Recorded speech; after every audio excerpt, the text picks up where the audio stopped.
Avez-vous déjà eu l'impression que quelque chose d'énorme allait se produire, mais vous ne pouviez pas l'expliquer? Comme un bâtiment de pression dans l'esprit, un murmure du paradis appelant votre nom? Ce n'est pas une coïncidence. Si vous regardez cela maintenant, c'est parce que Dieu lui-même vous a choisi. Que vous remuez, vous vous sentez profondément à l'intérieur? Ce n'est pas l'imagination, c'est la confirmation divine.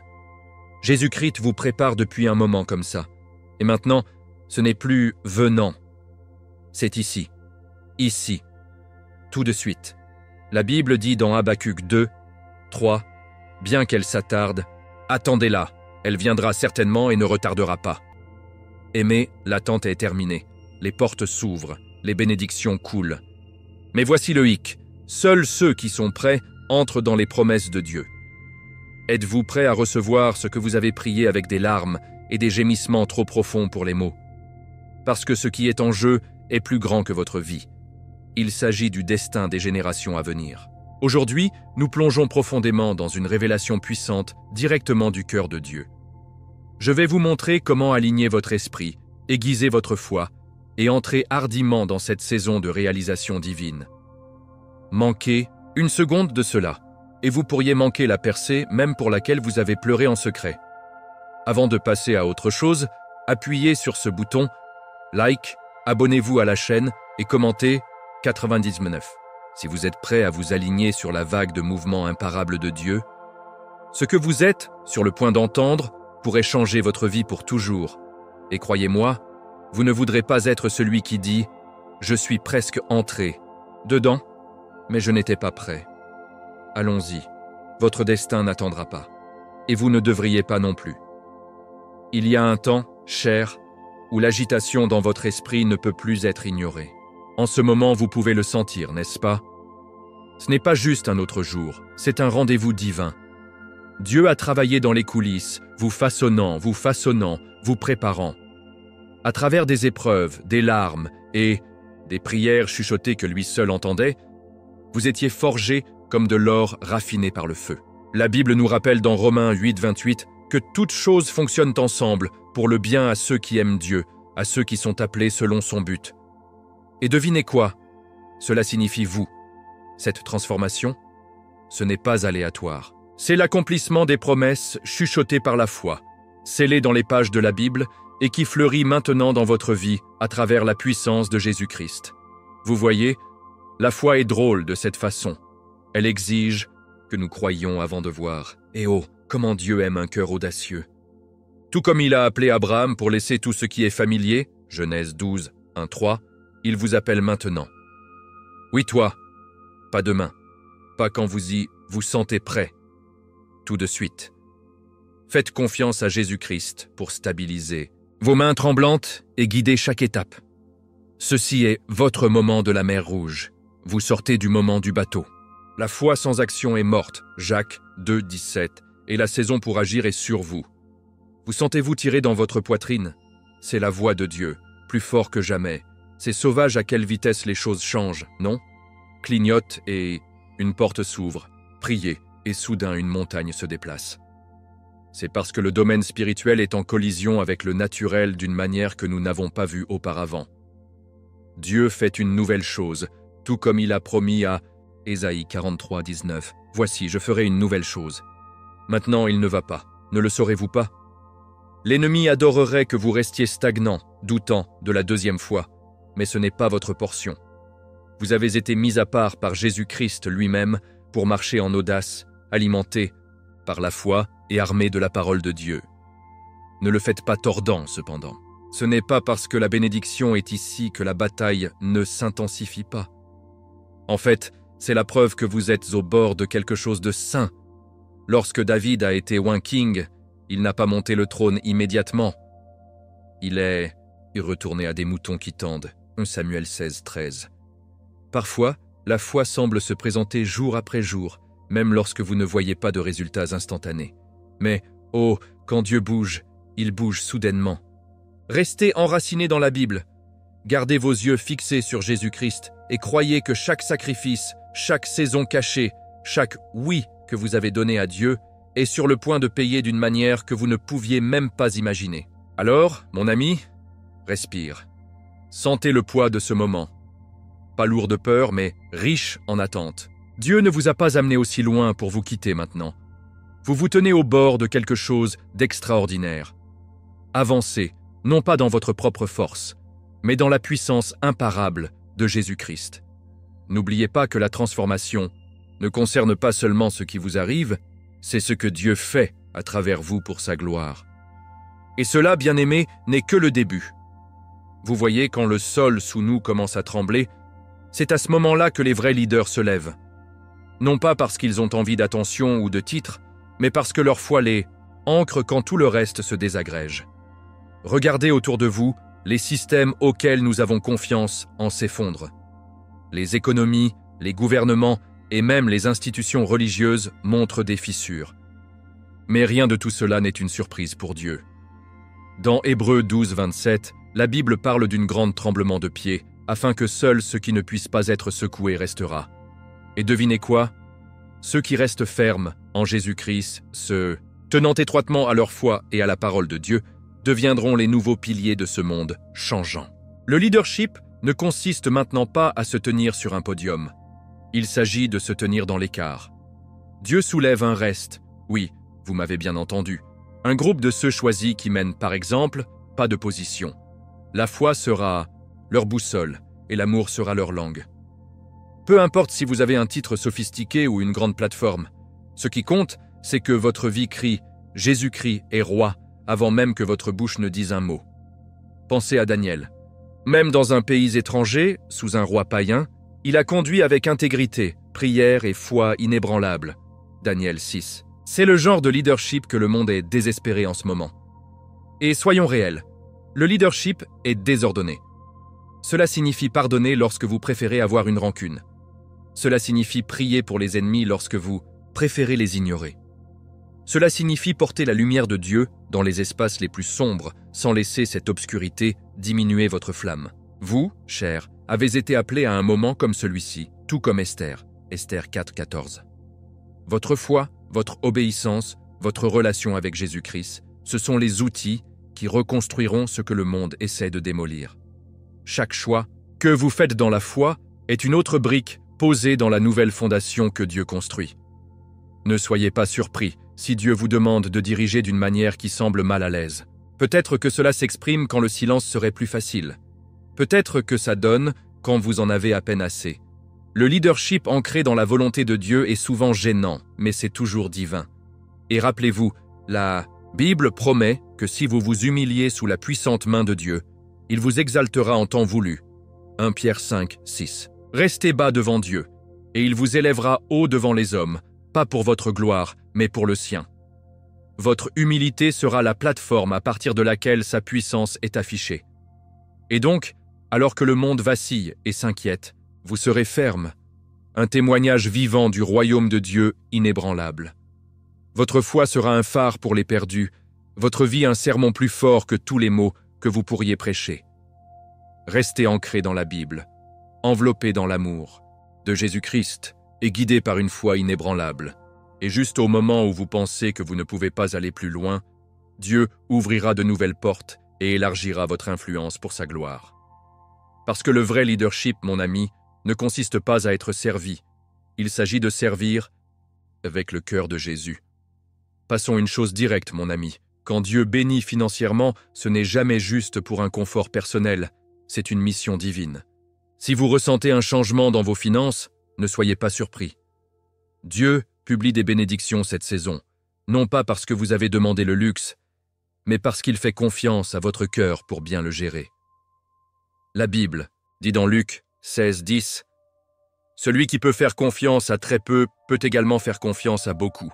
Dieu vous a vu être fidèle dans les petites choses, donner quand ça faisait mal, la dîme quand cela n'avait aucun sens, secouant les graines de pure foi. Et maintenant, par sa grâce, il multiplie vos ressources pour faire avancer son royaume. » La foi, couplée à la sagesse financière, devient une arme entre les mains de Dieu. Mais soyons réels. Avec une grande bénédiction vient une grande responsabilité. Gérer la richesse à travers l'objectif de Jésus-Christ signifie constamment demander « Dieu, que voulez-vous que je fasse avec ça ?» Peut-être que cela finance un ministère. Peut-être que cela nourrit les familles qui ont prié pour un miracle. Peut-être que cela construit quelque chose qui vous survivra, tout comme le temple Salomon construit, 1 Kings 6. La gestion ne concerne pas la thésaurisation, il s'agit de couler. L'argent entre les mains des fidèles devient comme les 5 pains et les 2 poissons, mûri et miraculeux. Et croyez-moi, lorsque vous utilisez ce que Dieu vous donne à ses fins, vous ne courrez jamais sec. Cependant, beaucoup de gens se tordent. Ils pensent que la bénédiction financière signifie qu'ils ont fait ou que la vie va se faire en douceur à partir de maintenant. Pas tout à fait. L'argent est un outil, pas un trophée. L'ennemi n'aimerait rien de plus que de vous piéger avec fierté ou gaspillage. C'est pourquoi rester ancré dans la Bible est crucial. Proverbe 3, 9 nous dit « Honorer le Seigneur avec ta richesse, avec les premiers fusées de toutes tes cultures. » Cela signifie que votre foi doit être plus forte que votre chèque de paie. Votre générosité doit crier plus fort que le solde de votre compte bancaire. Gardez Jésus-Christ au centre, et votre richesse servira des desseins du ciel, pas les normes éphémères du monde. Et ne dormez pas sur le fait que Dieu met en place des financiers du royaume en ce moment. Des gens ordinaires, avec une foi extraordinaire. Vous n'avez peut-être pas un MBA Fantasy ou un curriculum vitae de Wall Street, mais si vous avez la parole de Dieu cachée dans votre cœur et la foi pour agir sur ses instructions, vous êtes déjà qualifié. Rappelez-vous la veuve dans 1 Kings 17 qui n'avait qu'une poignée de farine et un peu d'huile. Par la foi et l'obéissance, elle a vu une disposition surnaturelle. C'est le genre de style de vie miracle que Dieu vous inaugure, où l'intendance déverrouille les bénédictions. Continue. Pas seulement pour vous, mais pour les communautés entières. Alors que vous voyez, vos mains commencent à déborder, gardez-les ouverts. Laissez ce que Dieu coule librement à travers vous. Construisez des entreprises qui glorifient Dieu, financent des missions qui répandèrent le nom de Jésus-Christ et bénissent les gens qui se sentent oubliés. Vos bénédictions financières sont la preuve de la fidélité de Dieu, mais votre gestion sera la preuve de la vôtre. Marchez dans la foi, gardez la Bible comme guide et laissez votre richesse crier la bonté de Dieu dans un monde désespéré de l'espoir. Et croyez-moi, mon ami, ce n'est que le début de ce que Dieu est sur le point de faire à travers vous. Vous pouvez presque le sentir dans l'air, n'est-ce pas? Quelque chose remue profondément dans votre âme. Ce n'est pas une coïncidence, mon ami. C'est un réveil spirituel, un saint tremblement envoyé directement du trône de Dieu. Dans Actes 2, 17, la Bible promet « Dans les derniers jours, Dieu dit, je vais verser mon esprit sur tout le monde. Vos fils et vos filles prophétiseront, vos jeunes hommes verront des visions, vos vieillards rêveront des rêves. » Devinez quoi? Ce moment est maintenant. Jésus-Christ ouvre les yeux spirituels et débouche des oreilles qui sont sourdes depuis trop longtemps. Ce réveil n'est pas seulement pour les pasteurs ou les prophètes, c'est pour les croyants de tous les jours comme vous, ceux qui ont gardé la foi même lorsque la vie a essayé de les briser. Les rêves prophétiques sont l'un des beaux outils que Dieu utilise en cette saison pour guider ses élus. Vous pourriez vous réveiller avec une vision vive, une connaissance profonde de votre cœur ou même des instructions spécifiques enveloppées dans des symboles. Ne le brossez pas. Joseph dans la Bible, Genèse 37, a reçu des rêves qui ont façonné le destin non seulement de sa famille, mais de nations entières. Faites attention, écrivez-les, priez sur eux. La foi n'est pas passive, c'est actif. Recherchez l'interprétation de Dieu par la prière, le jeûne et la parole. Ayez confiance que lorsqu'il parle, ce n'est pas pour vous confondre, mais pour vous préparer et vous positionner pour ce qui nous attend. Et parlons de la connexion pendant 1 minute. L'éveil spirituel n'est pas seulement un moment de bien-être. C'est un alignement divin sur le rythme cardiaque de Dieu. Lorsque vous approfondissez votre relation avec Jésus-Christ, vous commencez à voir le monde à travers ses yeux, et plein de miséricorde, de justice et d'amour implacable. Éphésiens 1,18 parle de « les yeux de votre cœur éclairés ». C'est exactement ce qui se passe en ce moment. Soudain, les Écritures sauteront de la page. Le culte se sentira plus lourd, plus doux. Les conversations passeront du superficiel au surnaturel. C'est le fruit du réveil, un cœur attaché si étroitement à Dieu qu'aucune tempête ne peut le déchirer. Cet accélérage spirituel n'est pas seulement pour vous seul cependant. Non, c'est plus grand que ça. Tout comme la première Église dans les Actes, Dieu éveilla des communautés entières à travers des individus comme vous. Lorsque vous vous déplacez dans la foi, les autres autour de vous prennent le feu. Lorsque vous partagez vos rêves, lorsque vous sortez de votre appel avec audace, vous donnez aux autres la permission de faire de même. Votre obéissance aujourd'hui pourrait déclencher un renouveau demain. Pensez-y. Le royaume de Dieu est un effet domino de la foi, de l'espoir et du feu sacré. Et vous, oui, vous êtes l'un des premiers à être allumé. Donc, la prochaine fois que vous ressentirez ce coup de pouce pour prier à 2 heures du matin ou vous vous réveillez avec une écriture brûlant dans votre esprit, ne le roulez pas et ne l'ignorez pas. Liane, la foi écoute lorsque le monde dort. La Bible, Jésus-Christ et votre foi inébranlable sont vos compas dans ce réveil. Et oh, quelle chose glorieuse que Dieu est sur le point de révéler à travers ceux qui sont éveillés, alertes et alignés avec son cœur. Et juste, au moment où vous pensez que vous avez tout vu, il y a encore plus d'attente à l'étape suivante de ce voyage. Vous vous êtes toujours demandé pourquoi vous vous sentez si différent. Comme si vous ne rentrez pas tout à fait dans le moule dans lequel le monde essaie de vous pousser. C'est parce que vous, cher ami, êtes parmi les élus. Il ne s'agit pas de l'arrogance, il s'agit de la mission. Jésus-Christ lui-même a dit dans Jean 15, 16, « Vous ne m'avez pas choisi, mais je vous ai choisi, et vous a nommé pour que vous puissiez vous porter fruit, qui durera. Dieu vous a sélectionné dans cette génération pour être une force stabilisatrice, un phare dans un monde perdu en mer. Votre foi, votre amour pour la Bible, votre confiance inébranlable en Dieu, ce ne sont pas des accidents. Ce sont des armures de bataille pour les jours à venir. Les élus ont un rôle très spécifique, être des ancres lorsque tout le reste est jeté par la tempête. Et croyez-moi, les tempêtes ne font que se renforcer. Mais au lieu d'être emportés par la peur, vous êtes appelés à être un témoignage vivant et respirant de la foi. Pensez à Noah. Tout le monde autour de lui pensait qu'il était fou de construire une arche sans pluie, en vue, Genèse 6, 13, 22. Pourtant, grâce à son obéissance, d'innombrables vies ont été préservées. De la même manière, votre constance en Dieu, vos prières quotidiennes, votre correspondance aux promesses de la Bible, ce sont des actes de leadership qui sauveront plus de vies que vous ne pouvez l'imaginer. Et voici la belle vérité désordonnée. Ceux choisis ne sont pas parfaits. Non, ils gâchent, ils échouent. Mais ce qui les distingue, c'est leur poursuite implacable du cœur de Dieu. Vous n'êtes pas appelés à être sans faille, vous êtes appelés à être fidèles. Moïse avait un bégaiement. David était un berger. Pierre a nié Jésus 3 fois. Pourtant, tous ont été utilisés puissamment parce qu'ils n'ont pas laissé leurs échecs les définir. Au lieu de cela, ils s'accrochaient à Dieu, se repentent et avançaient par la foi. Votre foi en Jésus-Christ est plus forte que vos faiblesses, et cette foi brillera comme une balise lorsque le monde se plonge dans l'obscurité. Parlons de vrais discours pendant une seconde. Être choisi est lourd. Il porte de l'espoir quand tout le monde abandonne. Il se tient sur la parole de Dieu lorsque l'opinion populaire crie autrement. Il offre une main lorsque vous préférez la retraite. Mais oh, la récompense est plus douce que tout ce que ce monde peut offrir.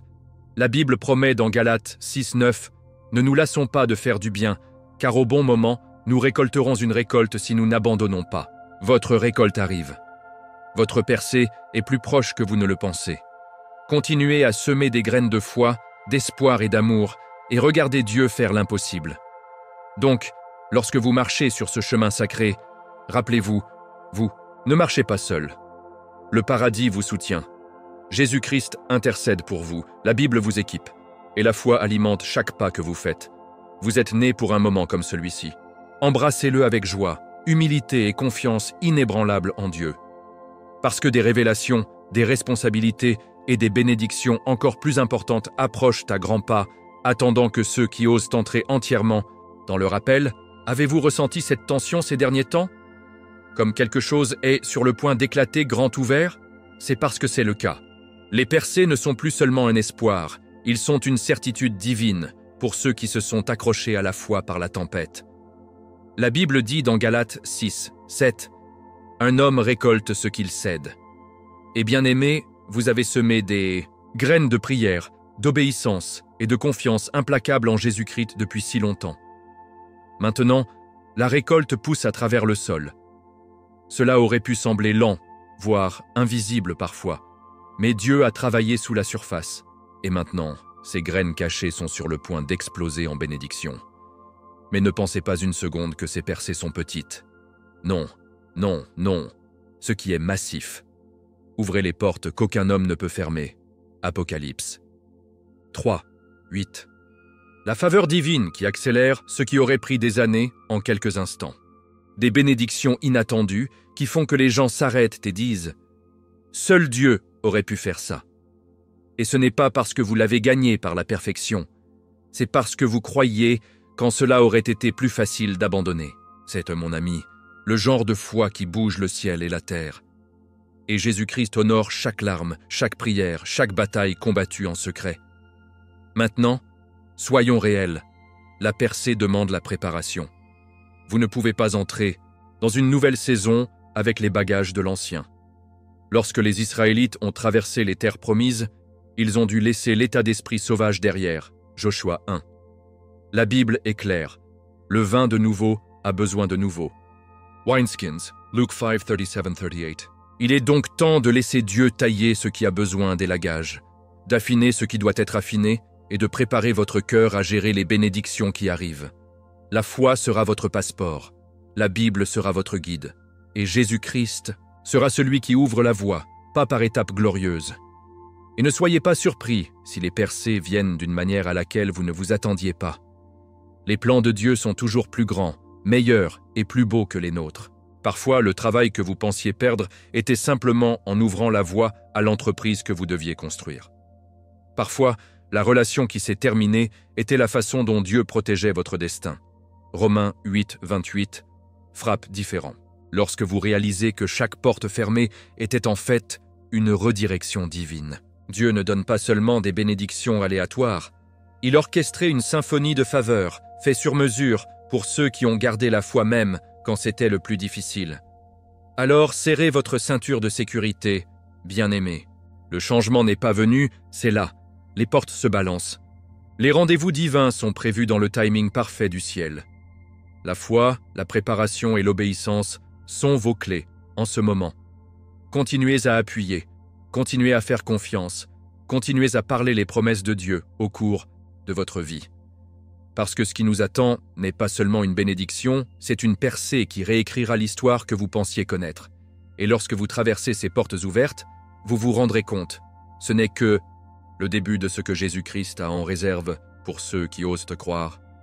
Vous savez, dans un monde plus fort que jamais, parfois le message le plus fort que vous puissiez envoyer est la vie que vous vivez. Et pour les élus, c'est exactement la mission. Vivre de telle manière que les gens voient les empreintes digitales de Dieu partout sur vous. Non pas parce que vous vous vantez, non pas parce que vous criez vos bénédictions des toits, mais parce que la paix, la joie, la foi inébranlable rayonnant de vous parle plus fort que 1000 sermons. Jésus-Christ lui-même a dit dans Matthieu 5, 16 « Que votre lumière brille donc devant les hommes, afin qu'ils puissent voir vos bonnes œuvres et glorifier votre Père céleste. » Votre vie est sur le point de devenir un témoignage vivant de la puissance de la foi, de la vérité de la Bible et de la bonté sans fin de Dieu. Vivre comme exemple ne signifie pas que vous êtes parfait, cela signifie que vous êtes authentique. C'est admettre que vous trébuchez, mais que vous vous relevez avec grâce. C'est choisir l'amour plutôt que le jugement, la miséricorde plutôt que la vengeance et le pardon à l'amertume. C'est ainsi que vous gérez la pression. Comment ? Vous parlez lorsque personne ne regarde. Comment vous traitez les gens qui ne peuvent rien faire pour vous. Chaque choix devient une graine semée dans la foi, arrosant le jardin de votre témoignage. Tout comme la vie de Joseph en Égypte, même lorsqu'elle est faussement accusée et emprisonnée, Genèse 39. Son intégrité et sa foi inébranlable en Dieu l'ont finalement élevé à une position d'influence inimaginable. Les gens regardent, ne vous y trompez pas. Ils regardent comment vous réagissez à la perte, au succès, à la trahison, à la faveur. Et quand ils voient qu'aucune circonstance ne peut voler votre joie, que votre fondation est enracinée dans quelque chose de inébranlable, de Jésus-Christ, ils voudront connaître votre secret.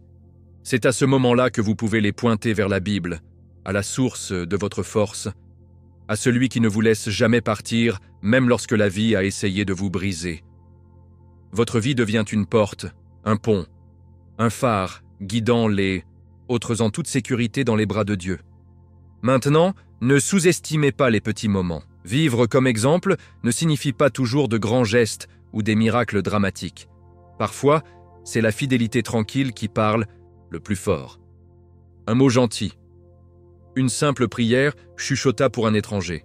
Un esprit de gratitude cohérent. Ces petits actes, tissés ensemble au fil du temps, créent une vie qui crie « Dieu est réel et Jésus-Christ est vivant ». Colossiens 3,17 nous rappelle « Et quoi que vous fassiez, que ce soit en parole ou en acte, faites tout au nom du Seigneur Jésus. » Chaque instant, chaque interaction devient l'occasion de refléter le cœur de Dieu. Alors continuez à briller, bien-aimés. Continuez à vous tenir ferme dans votre foi.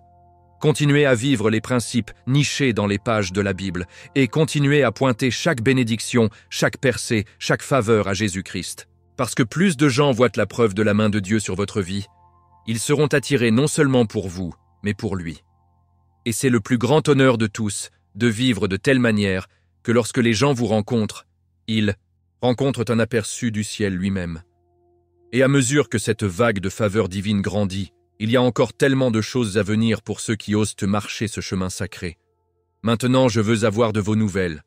Quel moment de votre vie vous a fait réaliser que Dieu vous préparait à quelque chose de plus grand? Partagez votre témoignage dans les commentaires. Votre histoire pourrait être exactement ce dont quelqu'un d'autre a besoin pour enflammer sa foi aujourd'hui. Si ce message suscite quelque chose en vous, ne partez pas sans vous abonner à la chaîne et frappez cette cloche de notification. Croyez-moi, vous ne voulez pas manquer les prochaines révélations que Dieu déverse. Chacun pourrait être la clé pour débloquer votre prochaine percée. Et bon, restez autour. La prochaine vidéo surgissant sur votre écran vous emmènera encore plus profondément dans votre destin divin. Je suis José et ce fut un honneur de promener ce voyage de foi avec vous. Restez bénis et continuez à briller.